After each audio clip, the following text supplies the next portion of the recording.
So, religion has long been a matter of mystery. Today, the existence of religion can be treated as a scientific question.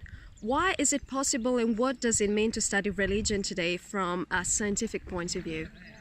I think for a long time, as you said, religion was a mystery. We didn't really have good theories or good explanations for the origins of religion, but in the last 2 decades we've made quite a bit of progress combining different fields, so archaeology, history, psychology, neuroscience, anthropology, and now we're beginning to develop accounts of the origins of religion, both in terms of the historical development of religion over time, but also understanding better how our minds gravitate towards religious beliefs and rituals and practices.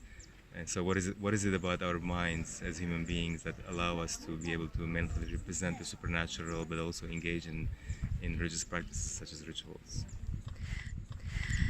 There is a great debate on the relationship between the evolution of political complexity, large-scale cooperation, and the emergence of moralizing high gods. How it is possible to establish the direction of causality between these phenomena? That's a tough question, and this is something that we're working on. So there are a number of ways to do that, and just I want to be clear that it doesn't have to be one direction of causality. It could be bidirectional, and I think that's probably what has happened, is that there's this cyclical pattern, or what's sometimes we call it autocatalytic.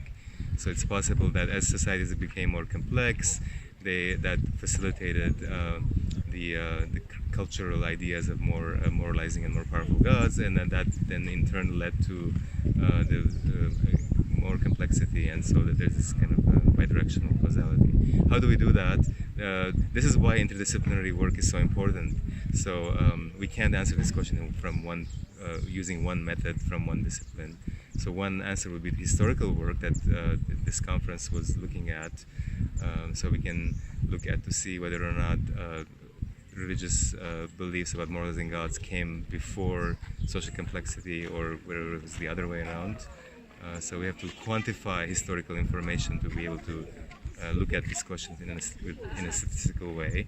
Another approach would be to look at anthropological evidence and looking at across cultures and controlling for social complexity. If we can find evidence that, for example, the belief in moralizing gods that intervene in human affairs and punish wrongdoing have effects on cooperative behavior. If that's true, then we can say that there is some evidence of causality from religion to social complexity. There are other ways to do it too, but these are at least two approaches. Well, last question. What drove you to become a world-renowned social psychologist and evolutionary scientist of religion?